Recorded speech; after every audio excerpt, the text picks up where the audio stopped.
Hola a todos, bienvenidos a un nuevo episodio de Presente Bolivia. Les habla Humberto Ferrell y esta vez tenemos un invitado especial. Tenemos al señor Jaime Dun. Un gusto, señor Jaime. Gracias, Humberto. Un placer tenerlo aquí. Un gusto estar en el Vamos a dialogar sobre todo de la temática nacional, de la coyuntura nacional, de los primeros pasos del gobierno de Rodrigo Paz, ciertas propuestas que tenga, ciertas visiones que llegue a tener o ciertas críticas respecto al nuevo gobierno. Y también podríamos llegar a tocar temas partidarios, ¿no? Ya que estamos cerca de las elecciones subnacionales.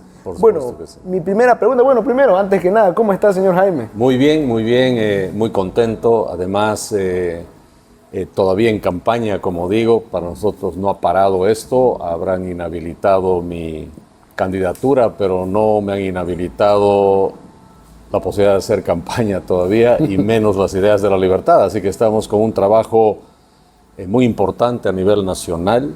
Estoy, por supuesto, ahora en Santa Cruz, estaré ya mañana por Sucre y vamos a continuar la gira por el resto del año, lo que queda del resto del año, y obviamente trabajando en la conformación también de todas las estructuras a nivel nacional e internacional del nuevo partido que estamos haciendo.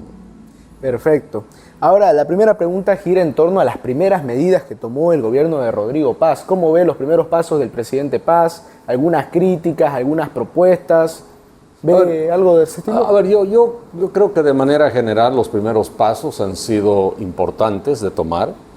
Creo que ha sido fundamental la decisión presidencial de tener reunión con los empresarios, en primer lugar. Eso es importante, porque al final de cuentas los empresarios son los que generan fuentes de trabajo, son los que obviamente son fundamentales para el desarrollo del país, son los que generan riqueza y son los que toman riesgos por su patria.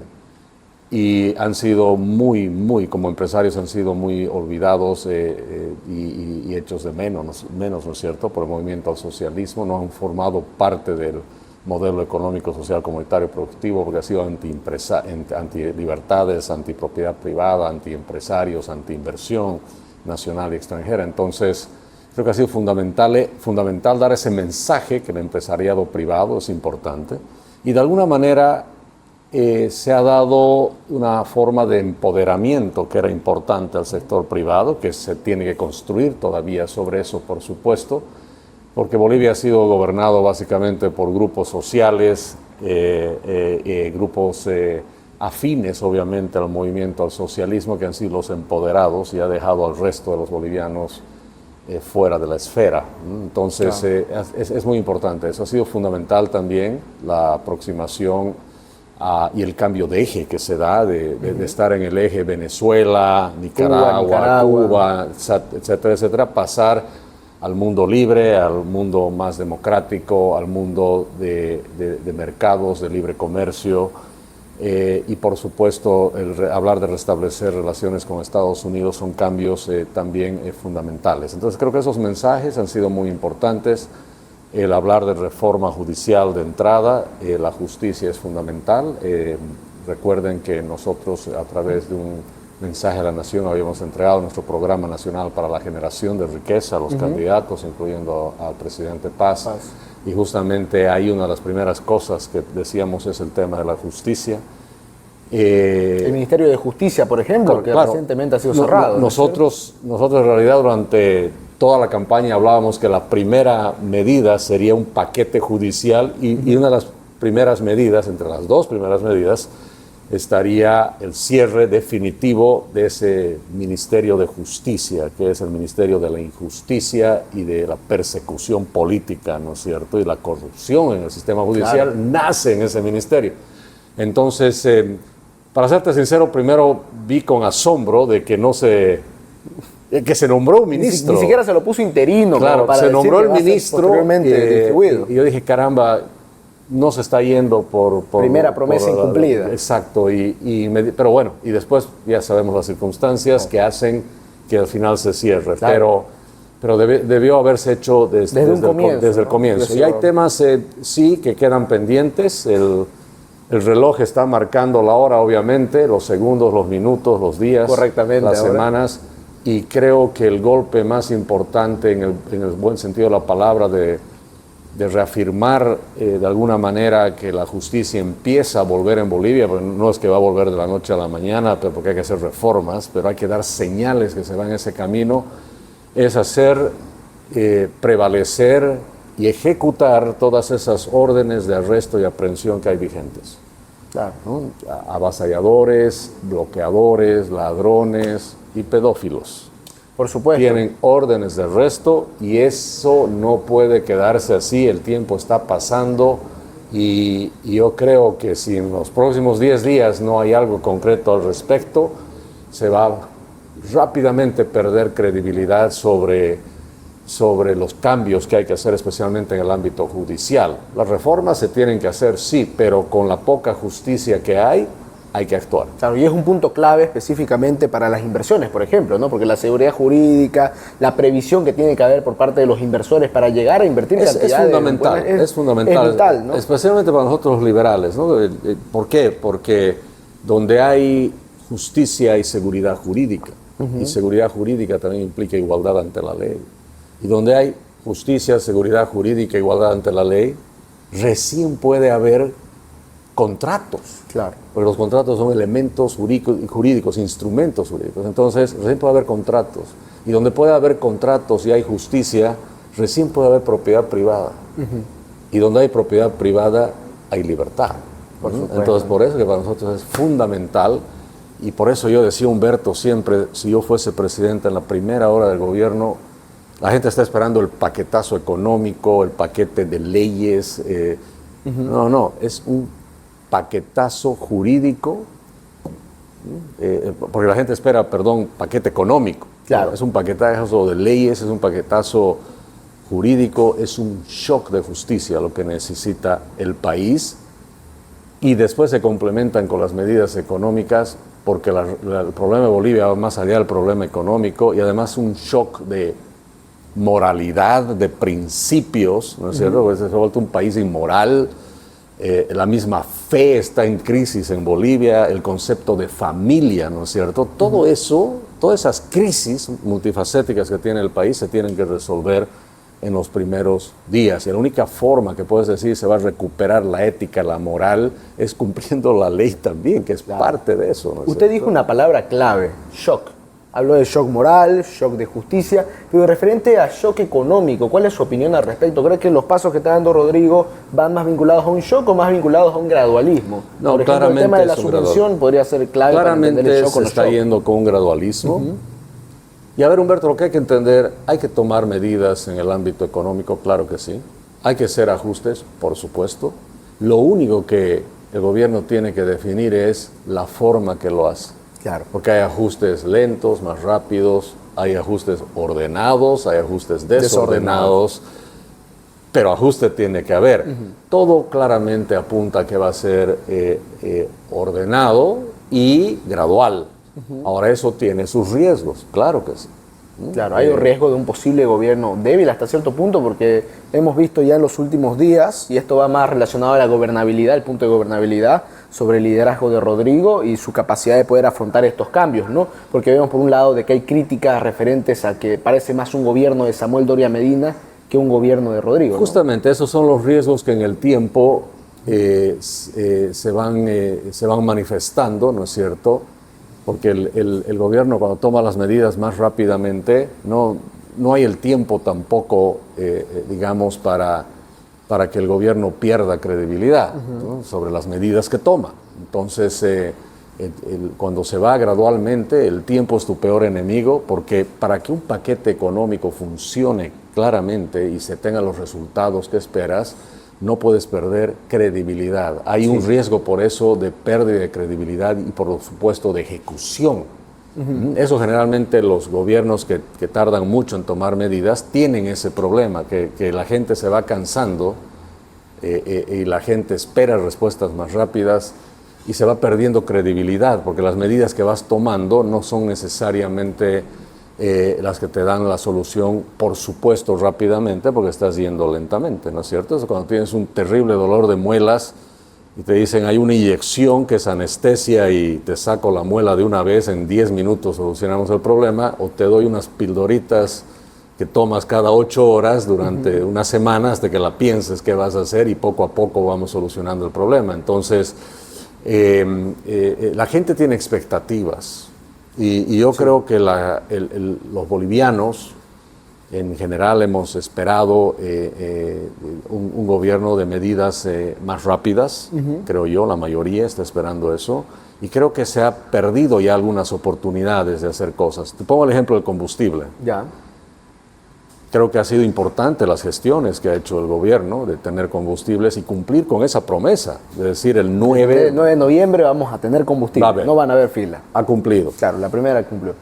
Pero nada quitaba que el gobierno diga, ahí está el combustible a 7 bolivianos. Claro, más complejo. Ahí está. De una vez, ¿no? De una vez.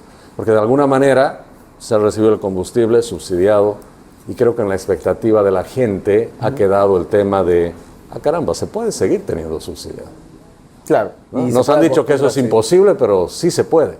Claro, porque según entiendo, el subsidio como tal representa hasta un 40% de lo que viene siendo el déficit, ¿no? Sí, son 2.000 millones de dólares. Son 2.000 y algo millones de dólares, claro. ¿no? Claro, la importación como tal. Y pensando que el déficit es alrededor del 10%, claro, sí, es gran parte del problema. Claro, es gran parte del problema. Y si tomamos en cuenta aquel aspecto fundamental, ¿no? Porque el combustible directamente altera los precios. Algún desbalance, algún cambio rotundo puede cambiar bastante fuerte los precios como tal. Sí, pero seamos claros, lo hagas lentamente o lo hagas rápidamente, igual vas a afectar el nivel de precios. ¿No cree que podría haber el desencadenamiento de una hiperinflación, por ejemplo, en ese caso? ¿Qué contingentes podrían haber? Vas a tener definitivamente un ajuste de precios inmediato, todos los precios relativos están fuera de equilibrio. Se da ese ajuste, pero inmediatamente viene también el ajuste hacia la baja, porque los precios empiezan a encontrar su equilibrio. Y por eso es importante, a mi parecer, tomar medidas más rápidas. Si lo haces de la otra manera, va a ser igual. O sea, en vez de tener inflación del 30-40% un año, la vamos a tener de 2 dígitos, capaz 2 o 3 años. Y después se van a normalizar. Y vamos a ir normalizando, sí, pero esos 2-3 años con esos niveles inflacionarios son durísimos para la gente. Por eso yo digo, no hay peor dolor que el que se aguanta. Claro, ¿no?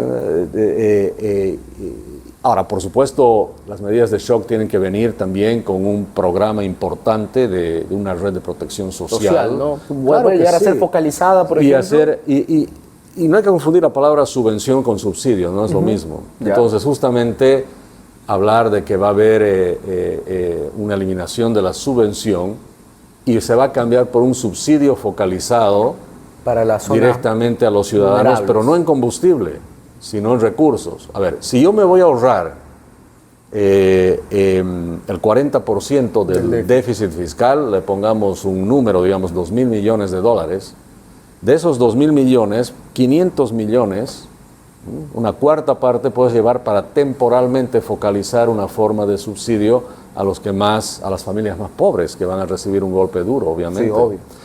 ¿Y cómo haces eso? Focalizándolo, yendo a los datos y la información que ya tienes con la tecnología, porque uno de los problemas, que hago un paréntesis aquí, Humberto, en Bolivia sabemos que hay 40 y algo % de pobreza, pero el problema es que no sabemos dónde viven y quiénes son. No sabemos sus nombres, sus apellidos, no tenemos sus direcciones. Pero hay una correlación importante. Por ejemplo, te doy un ejemplo, entre el consumo del celular y el ingreso de la persona. ¿Cómo es eso? El consumo de la luz también tiene mucho que ver con el ingreso de la familia. Hay una correlación. Los que consumen menos luz o tienen menos consumo en el celular, por ejemplo, son familias de menos ingresos. Entonces ya sabes más o menos con datos de luz, con la cuenta del agua y del teléfono, más o menos sabes, puedes armar, ¿no es cierto?, usando Big Data y toda la tecnología que hay, dónde están esas personas que son de menores ingresos, y si la cuenta del celular de alguien es, no sé, de 100 bolivianos al mes, el gobierno le puede decir, te lo pago. Claro, ¿no? Y entonces, te estoy ayudando con 100 bolivianos, pero no en plata, sino pagando uno de tus consumos, o vas a la luz o el agua, ¿no es cierto? Tu cuenta de luz y agua conjuntamente, no sé, otra vez voy a poner el ejemplo, 100 bolivianos, bueno, yo de esos 500 que tengo para ayudar a la gente más pobre, de ahí voy a sacar para pagártelo. Obviamente no es eterno, es algo que haces temporalmente. Momentáneamente, ¿no? Momentáneamente tiene que quedar claro que eso es momentáneo, porque no se tiene que ver como el bono populista que te doy, no importa qué haces con eso. Toda la vida. No. Y lo haces pagando la factura, que justamente no tengas corrupción en esto. Porque si yo te doy la plata o hay un intermediario, como se entregan los bonos, ¿no es cierto? Entregan a fantasmas, sabemos que hay corrupción en ese proceso y los recursos se pierden y se está entregando bonos a gente que no debería realmente tenerlo, digamos, porque no lo necesitan. Y se hace un esquema temporal, focalizado, y eso sí se llama subsidio, no es subvención. Claro. El subsidio básicamente es cuando tú le das a alguien que conoces con nombre y apellido y se lo entregas, como el subsidio a la materno-infantil, es a la mamá que sabemos quién es, por eso se llama subsidio. Yo te compro algo, te lo pago algo. Ya. Subvención es, lo damos a todos, no sabemos sus nombres y apellidos y el Estado paga la diferencia. Entendido, entonces. Yo diría que una subvención es un subsidio mal hecho, de alguna manera.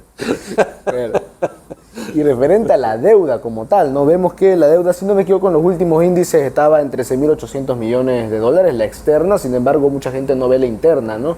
Que también alcanzaría, si no me equivoco, 29.000 millones de dólares, ¿no? A ver, eso ya alcanzaría casi el 100% de nuestro PIB, ¿no? Si tomamos en cuenta la referencia de 45.000 millones de dólares de PIB, ¿no? Sí, y usando los datos que se tienen, que no son tan fiables. No son tan fiables y bueno, y más que eso no llegan en la temporalidad necesaria, digamos, ¿no? A veces se trazan mucho. Pero sí estás hablando de una deuda externa de 13.800 millones de dólares más o menos, o 13.500, porque se están desembolsando otros también. Sí. Y por el otro lado tienes lo más complejo, que es la deuda interna. Para que la gente comprenda, la deuda interna es la deuda que el Tesoro General de la Nación tiene con el Banco Central, con la gestora y con privados también, ¿no? Hay privados que el bono navideño, el bono no sé qué, que son más del Banco Central, pero bueno, todo esto es de deuda interna y toda esta deuda, ¿no?, hay que pagarla. Y esa deuda interna sí es bastante importante. Es preocupante. ¿no? Es bastante preocupante. Es una deuda que ha ido creciendo a un ritmo demasiado alto. El gobierno va necesitando recursos y le va pidiendo al Banco Central que le vaya financiando, y esos montos de financiamiento sumado con la deuda externa, sí, ya nos ha llevado muy cerca a 90 y algo % respecto al Producto Interno Bruto. Hay componentes muy grandes, no solamente el financiamiento Banco Central al TGN, sino por supuesto el mismo financiamiento que el Banco Central ha dado a las empresas estatales. Esos son otros montos también importantes, 5.000, 6.000 millones de bolivianos. Tienes el tema del FINPRO, por ejemplo, es este fideicomiso que genera el Banco Central, donde pone reservas y de ahí se presta también a las empresas del Estado, los préstamos directos que se dan a las llamadas empresas estratégicas del Estado boliviano. Entonces, todo eso ha hecho que tengamos una deuda que es demasiado pesada. Sí. ¿Cuál fue el mayor error del anterior modelo, ¿no? ¿En qué punto se podría haber cambiado la dirección o un cambio de timón con el fin de evitar la crisis que vimos el año pasado y que estamos intentando solucionar este año, ¿no? Porque vemos, por ejemplo, que en 2014 empiezan a bajar las reservas como tal de gas, vemos que empieza a surgir con fuerza el déficit, ¿no? ¿Crees que aquel año se podría haber hecho algo para finalmente evitar lo que vimos posteriormente? Sí, por supuesto que sí. Es más, Humberto, yo te diría, esta es una de las crisis capaz más vergonzosas y hasta de mala fe, diría yo, que tenemos en Bolivia, porque no es una crisis que ha sido producida por un terremoto allá o una pandemia, ¿no? Porque puede haber eso. No ha sido por distintos partidos. O por una guerra allá, no sé dónde, porque hay ese tipo de crisis, tienen los países inesperadas y se dan. Esta es una crisis que ha sido creada por el gobierno, es una crisis artificial, una crisis que se han sentado las autoridades de gobierno y han dicho vamos a hacer esto y lo han hecho mal. ¿Por qué? Porque nacen con principios, ideas que son falaces. Primero, creen que la forma de desarrollar un país y luchar contra la pobreza es redistribuyendo riqueza, no generando riqueza. Entonces, por eso tienes el Estado que se llama redistribuidor, que va a capturar riqueza producida justamente por el gas natural, en este caso, las exportaciones. Esa redistribución la hace el Estado a través de empresas públicas, bonos, con el fin de luchar contra la pobreza. Entonces, nacen de un concepto que ya ha sido comprobado en décadas de la historia económica de la humanidad, de que no puedes generar riqueza redistribuyéndola. O generas o redistribuyes, y el tema es generar riqueza. Y para generar riqueza tienes que tener lo que hemos hablado, tienes que tener seguridad jurídica, tienes que tener la libertad de los agentes económicos para innovar, para trabajar, tienes que tener mercados, tienes que tener fijaciones de precios de mercado, tienes que tener comercio internacional. En cambio, el modelo económico, social, comunitario, productivo se ha basado en el crecimiento hacia adentro, ¿no? En la demanda interna. Para crecer una economía necesita consumir, necesita invertir, necesita del gasto, de importaciones, claro, necesita el gasto público, necesita las exportaciones. El modelo económico, social, comunitario, productivo nace del principio que de estas 4 variables, consumo, inversión, gasto público, exportaciones, lo más importante es el consumo y el gasto público. Se ha olvidado las inversiones del sector privado, se ha olvidado las exportaciones del sector privado. Por eso a los empresarios se los ha recibido 2 o 3 veces nomás, creo, en 20 años. Bueno, el presidente Arce creo que una vez nomás. Es decir, por eso al comienzo de la entrevista te decía, era importante reconocer el rol del empresariado privado y empoderarlo y volverlo parte de la fórmula del crecimiento, porque ellos han quedado afuera. Entonces es importante traer eso y hablar de exportar de nuevo, porque el modelo, como te digo, nace también de la idea falaz de que un país progresa con consumo interno, con la demanda interna. Por Dios, ¿cómo vamos a salir de la pobreza, digo yo, vendiéndonos cosas entre pobres? Claro. O sea, tienes que abrirte al mundo, ¿no es cierto? Entonces, eso es lo que hace mal ese modelo, pero no solo que hace mal eso, sino que ve ya desde el 2014 las rajaduras del modelo, ve que no está funcionando, que ese no es el camino. Porque, ojo, tampoco así tan lentamente. Cuando tú ves, por ejemplo, lo que se llama la renta hidrocarburífera del país, que era de 2014, llega a su máximo de como 5.600 millones de dólares. 6 millones de dólares en un punto. Claro, después 5.600, ya el 2015 eso baja alrededor de los 3.000 y algo. Claro. Y el 2016 ya se mantiene entre 2.000 y 3.000 y no ha cambiado, y, bueno, excepto hacia la baja. Pero en promedio se mantiene debajo de los 2.000, ¿no? Durante prácticamente 5 o 6 años, y no hace absolutamente nada el gobierno. Entonces, ¿cuáles son los errores del gobierno? Un modelo falaz y real, comprobado que no funciona, más alertas tempranas que se dan y no se hace absolutamente nada para cambiar eso. Entonces hay, digamos, una especie, una combinación de ignorancia con negligencia. Por eso aquí hay responsabilidad pública. Esa gente que ha formado parte de eso tiene que responderle al país.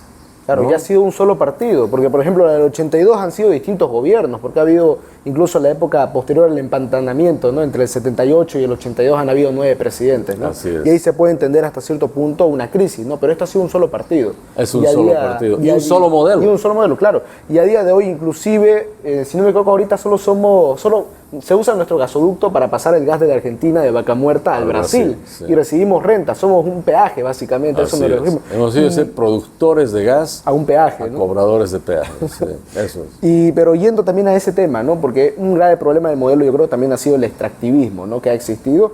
Por ejemplo, usted habla de la generación de riqueza, ¿no? Pero también con cierta conciencia, ¿no? De evitar ese extractivismo, porque vemos situaciones, por ejemplo, las del norte amazónico paceño, ¿no?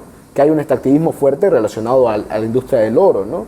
Que se utilizan dragoneras incluso antiguas, se bota el mercurio a los ríos y por último gran parte de ese oro termina siendo ilegal y termina en rincones del mundo que después los embajadores y los diplomáticos nos dicen, pucha, es oro boliviano, pero está como oro de Arabia Saudita, está como oro coreano. Y posteriormente vemos que ni siquiera el Estado ni nadie recibe un solo peso de ese oro, ¿no? Claro. Pero yo creo que sí, ese modelo tiene que ser, ese nuevo modelo tiene que haber conciencia de que el extractivismo nunca va a ser la solución, que siempre va a ser un problema, porque lo malo del extractivismo es que en algún momento se acaba.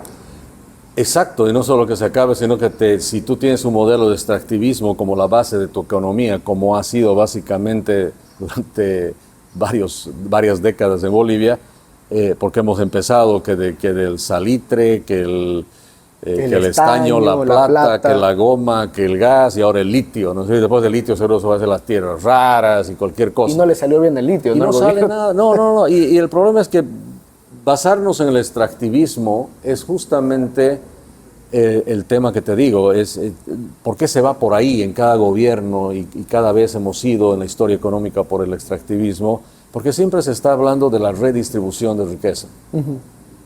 Vamos a capturar de esos recursos naturales y de ahí le vamos a dar a la gente, ¿no? Básicamente, o eso es lo que va a alimentar a la economía.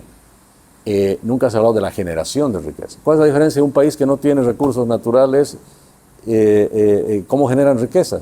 Bueno, porque generan riqueza, valga la aclaración, ¿no? Ellos la generan. Hoy en día genera riqueza con innovación, obviamente con propiedad privada, con industrias, pero para que tengas industria necesitas seguridad jurídica, necesitas poder trabajar en paz, necesitas acceso a mercados, no puedes tener prohibiciones a exportar, a producir, tienes que tener una ley laboral que genere fuentes de empleo, no como ahora que genera fuentes de desempleo.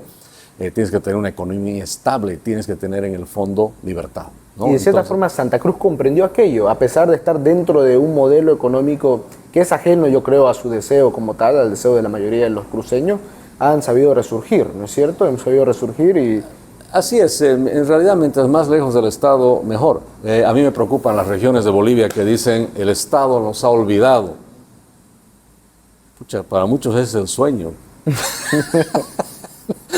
Bueno, el Estado eso no significa moleste, que ustedes digamos, tienen que ver qué hacen. No, es que no se puede hacer esta inversión.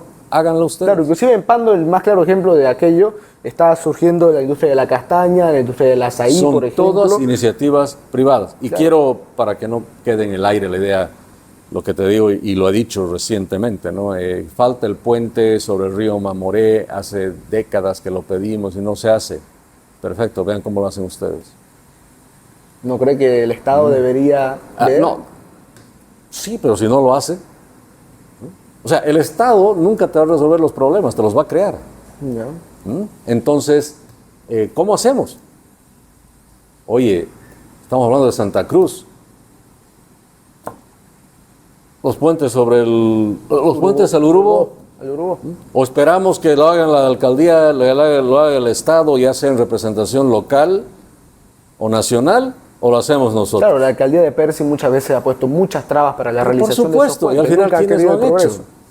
Claro, lo hicieron los privados finalmente. Claro, y se pondrán de acuerdo. Ahora, si hay regiones del país donde no tienes la fortaleza del sector privado local, bueno, hablemos del resto del sector privado. Es más, veamos el sector privado internacional. Si es un puente internacional, interesa a los privados del otro lado también. Claro, por ejemplo, la ruta bioceánica. Eso debió haber sido una gran oportunidad y ahora nos están esquivando, ¿no? Claro, no están. Debemos hacer una gran oportunidad perdida. Y es una pena, ¿no? ¿Por qué nos esquivan? Porque dicen, este país no hay seguridad jurídica, no es serio, ahí bloquean. Es un país donde se bloquea y te premian, ¿no? Por hacer eso. Es un país que, por eso te digo, la falta de ética, de principios, de convicciones, ha hecho que sea un país donde cualquiera te bloquea y nadie dice, no importa, ¿no es cierto? Pero eso tiene efectos importantes. Eso es contra la inversión, la inversión privada, inversión internacional. Tenemos que entender los bolivianos que la inversión, especialmente la extranjera, no va donde la desean, va donde la respetan. Y si no tenemos eso claro, nunca vamos a tener inversión, ni privada local ni internacional. Y yendo a un segundo bloque del programa, ahora ya saliendo de temas económicos, yendo a temas políticos, ¿no? ¿Cómo ve el panorama como tal rumbo a las subnacionales? cree, bueno, en primer lugar tocando lo que sucedió, creo que fue ayer, ¿no es cierto? Lo de Voz Liberal y Renovación, si no me equivoco, una ruptura, una separación. ¿Qué sucedió allí? Y si piensa ir por otro lado o cuáles son las perspectivas bueno, a ver, a partir de esa decisión. Sí, comentarte sobre eso. Renovación y Voz Liberal han sido dos plataformas de gente muy, muy valiosa, gente que ha colaborado, por supuesto, de una manera muy profesional en hacer el trabajo de mi campaña.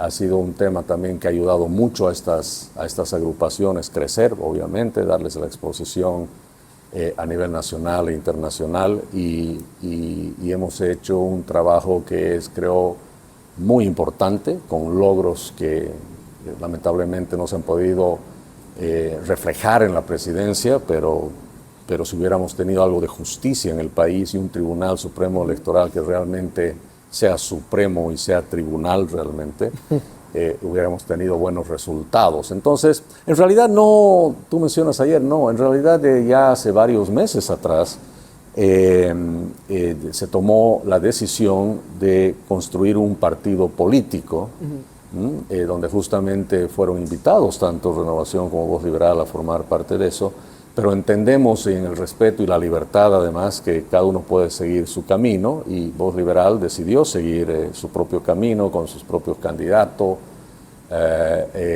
y también por supuesto generar su propio partido político. Nosotros aplaudimos eso y les deseamos el mejor de los éxitos y Renovación también.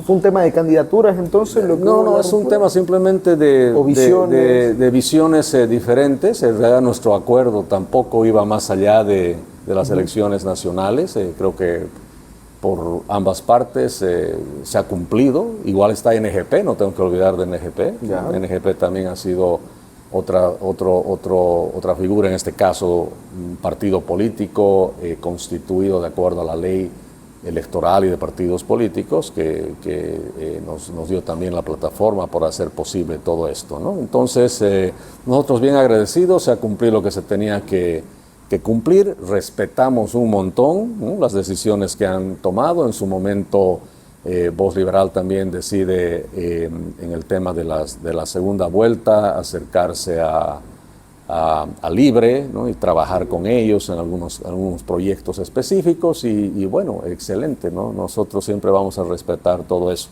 Y nosotros, por supuesto, tenemos las puertas abiertas, no solo a Voz Liberal, sino a Renovación, de siempre poder trabajar juntos hacia adelante. Mira, durante nuestra campaña eran, como te digo, NGP, Renovación, Voz Liberal, y después de un censo que hemos hecho, hemos logrado establecer que aparte de ellos había 31 grupos más, obviamente no necesariamente con presencia nacional, que nos han apoyado. Entonces al final hemos sido 34 grupos los que hemos trabajado. Hoy en día somos 106 grupos.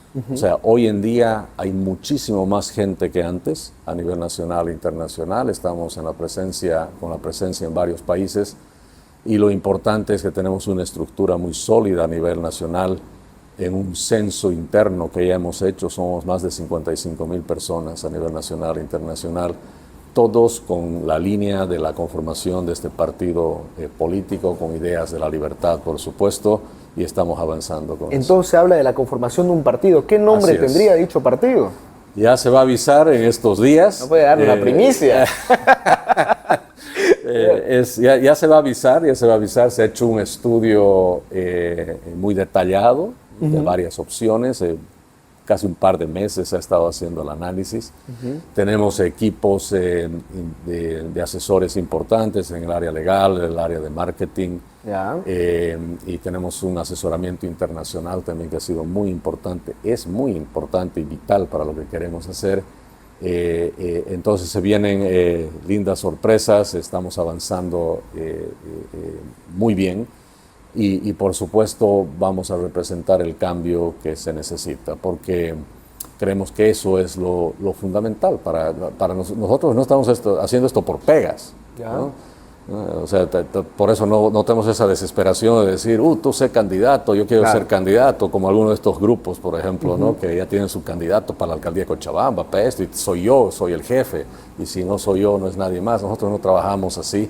Es más, de todos los grupos que tenemos, por ejemplo, en Santa Cruz, son, si no me equivoco, 14 grupos. Ya. No, perdón, no son 14. En La Paz son 14. Aquí son, creo, 8 grupos. 8 grupos, bueno. Entonces, para la alcaldía, si vamos a la alcaldía, hay potencialmente 8 candidatos internos que tenemos. Entonces, esas lindas sorpresas significan elecciones subnacionales. Claro, entonces, bueno, también es el tema que te digo que internamente vamos a evaluar. Estamos a pocos días de definir el mecanismo para evaluar quién va a ser el candidato, porque tiene que salir de nosotros, ¿no es cierto? Aquí no hay imposiciones. Y sí hay grupos que han dicho, no, si yo no soy candidato, no quiero unirme. Bueno, señores, son libres de hacerlo, ¿no? Esos son los, que los llaman los caudillos, ¿no es cierto? Hay un caudillismo tremendo en todo eso. En mi caso, por ejemplo, yo estoy a la cabeza del partido interinamente. Interinamente. Y los jefes o coordinadores departamentales son todos interinos hasta que se tenga la autorización de nuestros estatutos y la normativa interna, y después se hará una elección a nivel nacional para que todos los militantes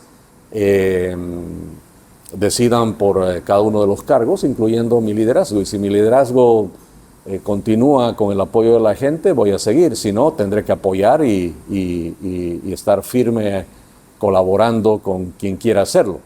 Por eso, justamente, yo no soy, por muchas razones, pero una de las principales es, yo no soy, por ejemplo, como Jaime Dunn, como es en la mayoría de estos grupos, ¿no? Que tienen su candidato. Yo no soy candidato a ninguna alcaldía ni ninguna gobernación, porque justamente creo firmemente que hay que ayudar a las nuevas figuras, la gente que nos acompaña, ¿no es cierto? Gente joven, innovadora, liberal. Tenemos que poner caras frescas siempre en la política nacional, y lo peor que yo podría hacer es decir, no, yo voy a ser candidato a esta gobernación, esta alcaldía, o mi gente aquí o allá. No, todo esto tiene que salir de un tema consensuado, y yo lo anuncio aquí en tu programa, como lo he hecho en otros. Yo personalmente voy a estar en armar todo este equipo, esta estructura, y no voy a ser personalmente candidato. Claro, me robó la otra pregunta. Si iba a ser candidato a gobernador, iba a ser candidato a alcalde, pero al parecer no. Entonces aquí afirma de que usted no quiere formar un partido alrededor de un caudillismo. No, claro que no. Porque yo he hablado, por ejemplo, con distintos amigos de ideología liberal, y ellos me dicen de que sí están completamente en contra de la formación de un caudillo. Pero lógico, ¿no? Yo soy el principal en estar en contra de eso, porque mira, además las ideas de la libertad se basan en el apoyo de ideas, no necesariamente figuras o personas. Y obviamente se necesita buscar los mejores representantes de eso, ¿no? Claro. Y si a uno le toca circunstancialmente, pues como buen liberal hay que estar dispuesto a hacerlo. Pero si hay figuras, por eso tenemos que ir a las mejores figuras. Y por eso, como te digo, hemos tenido situaciones donde ciertos grupos nos han dicho, ok, yo estoy contigo en el partido, pero ojo, yo soy jefe de este grupo. Claro. Entonces yo tengo que ser de la alcaldía. Y es incuestionable. Tengo que ser de la alcaldía de Cochabamba o de Santa Cruz o lo que sea, porque si no soy yo... No meto a mi gente. Bueno, entonces ese de liberal no tiene nada. Claro. Preferimos que se vayan que nomás que se vayan con los partidos tradicionales. Sí. Eso es lo mejor. Y referente a los partidos tradicionales, ¿no? Quisiera su opinión respecto, ¿no? Porque hemos visto de que hay distintos partidos que están queriendo volver, ¿no? Hace poco un candidato en La Paz alzó las banderas de Condepa, ¿no? Y hace poquito se mencionó, bueno, hace poquito ya salió la personería jurídica del MIR, ¿no? Eso dicen, sí. ¿Qué opina al respecto? Y si cree que en Bolivia a día de hoy existen partidos, ¿no? Porque uno ve un menjunje y una improvisación tanto por parte del PDC como por parte del Libre. Sí, no, importante, Humberto, aunque yo mismo he usado la palabra partido, no existen partidos en Bolivia. No hay partidos. No existe. Lo que existe son siglas con dueños. Tienen su dueño cada uno. El FRI, el PDC, ¿no? La familia tal, el señor tal. Entonces, son siglas que están sujetas a alquiler, a préstamo. Bueno, no hay nada gratis, así que si vienen con algún tipo de condición. Y por eso, no importa, tú puedes tener supuestamente al liberal de derecha con un partido de izquierda. Claro. ¿Cómo le explicabas que el de izquierda, el de derecha era del FRI, digamos, ¿no? El Frente Revolucionario de Izquierda? ¿Por qué? Porque sabemos, maoísmo. que es una sigla que se usa, se alquila, tiene su costo, vienen con tarifarios, no hay nada gratis. Y ahí empieza la misma autodestrucción del sistema político en Bolivia, donde el MAS también ha colaborado mucho en que se autodestruyan. Sí, hay una de las cosas que ha logrado el movimiento al socialismo es destruir a los partidos. Entonces hoy en día no existen los partidos. Entonces nosotros queremos, cuando digo vamos a armar un partido, es un partido de verdad.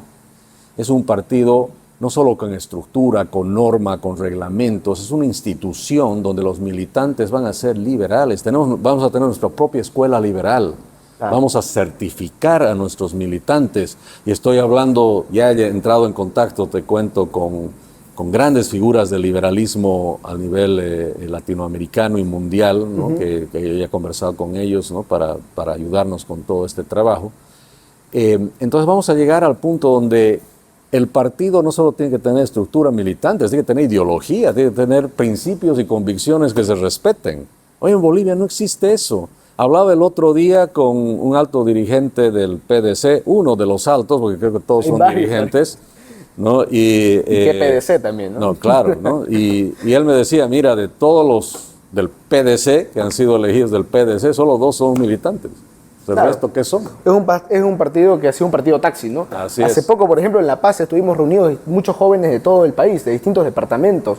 Se llama la iniciativa Los 25 del 25 y propusimos distintas ideas relacionadas a institucionalidad y democracia. Y uno de los puntos que tocábamos era en temas democráticos, los partidos políticos que no existen, ¿no? Que son taxi partidos, porque en sí en la politología se supone que el partido político es una fuente de canalización de demandas hacia el Estado por parte de la población, ¿no? Sin embargo, vemos que ahorita es la venta de siglas la que existe, ¿no?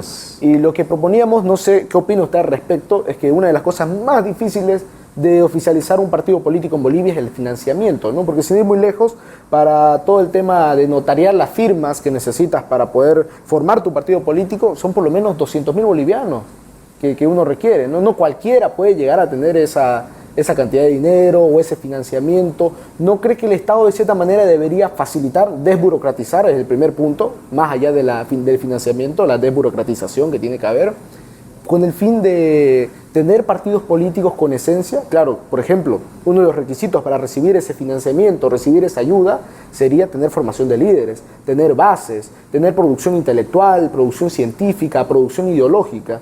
¿Qué opina usted al respecto de aquella propuesta? Bueno, mientras más lejos estemos del Estado, mejor, y mejor que no se meta, y si se mete en algo es dándonos reglas claras, sencillas y menos burocráticas, nada más. Estaría de acuerdo. El problema hoy en día, cuando ves la ley 026, la de partidos políticos, la del órgano electoral, son leyes y reglamentos tan complejos, con tanta normativa y con tanta cosa y tanta burocracia, que evidentemente eso se traduce en incumplimiento, corrupción y mucho dinero.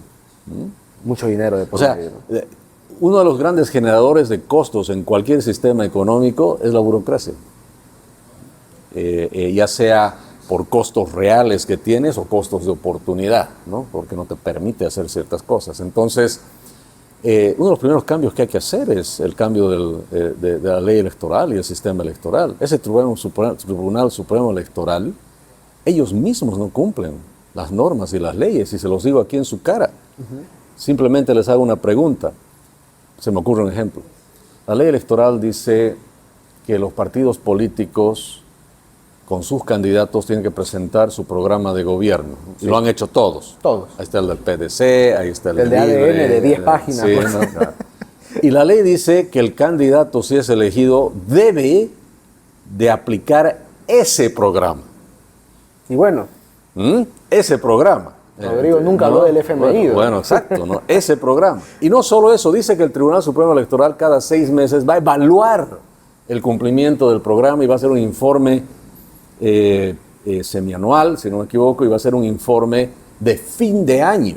Y dice que el gobernante tiene que cumplir por lo menos el 20% de su programa al año.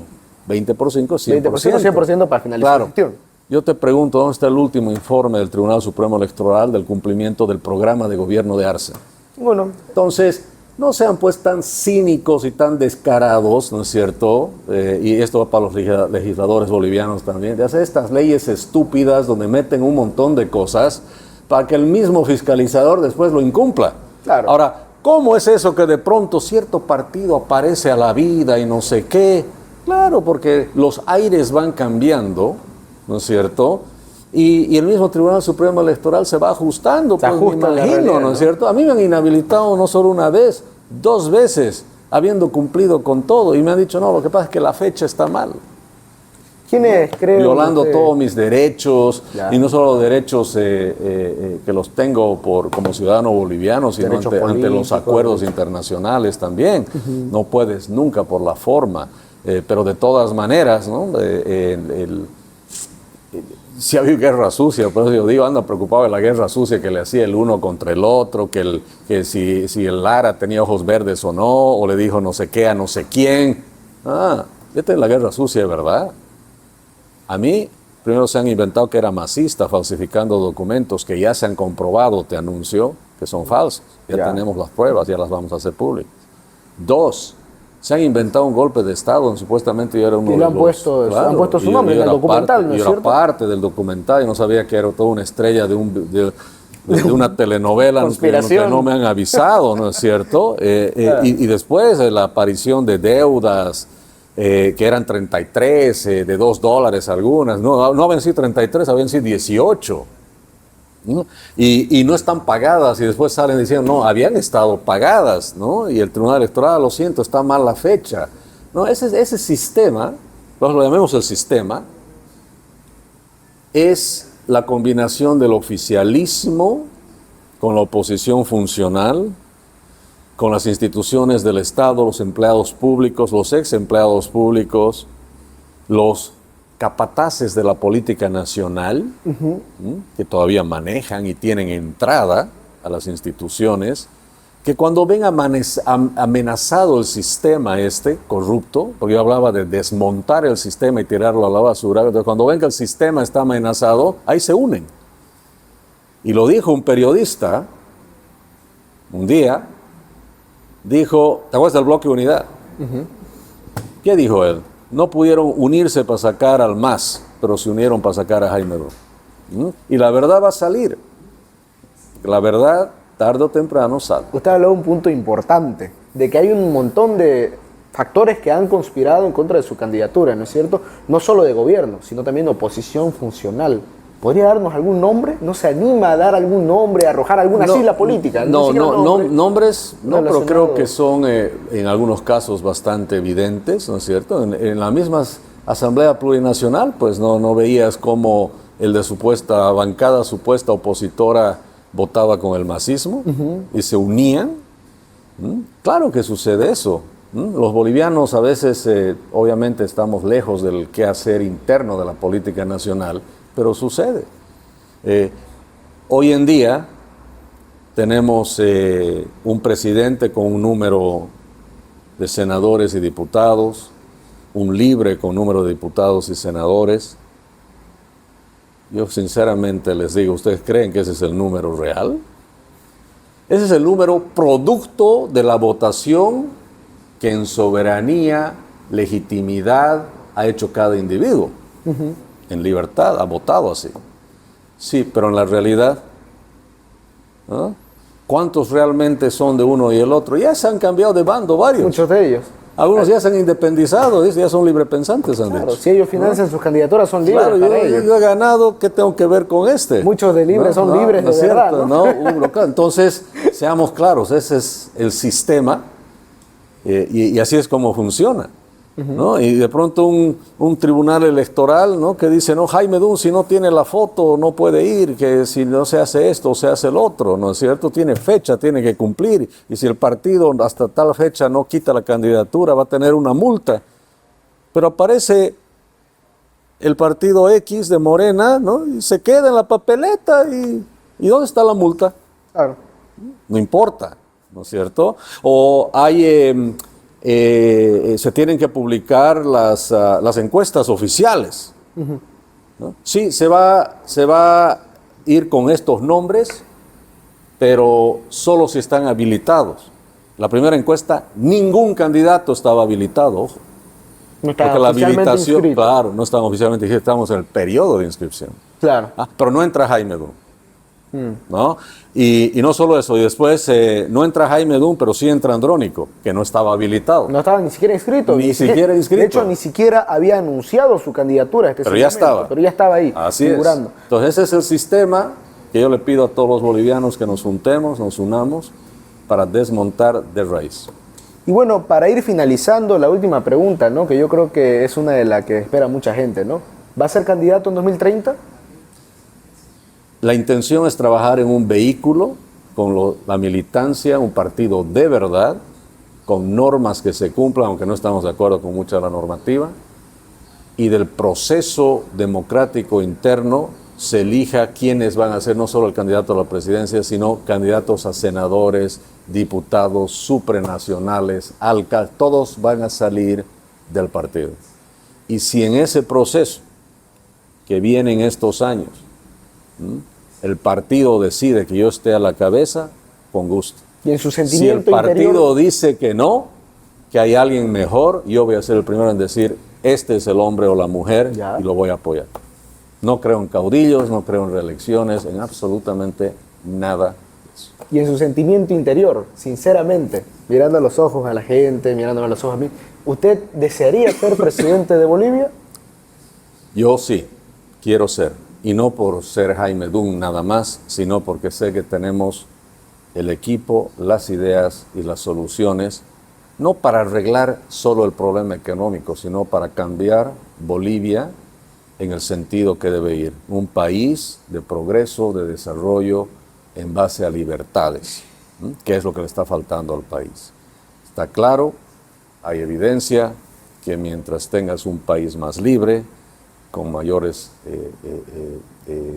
libertades, propiedad privada, seguridad jurídica, son fundamentales para desarrollar un país. Y que sea el país donde el proyecto de vida de cada uno de los ciudadanos sea lo importante y lo que se respete.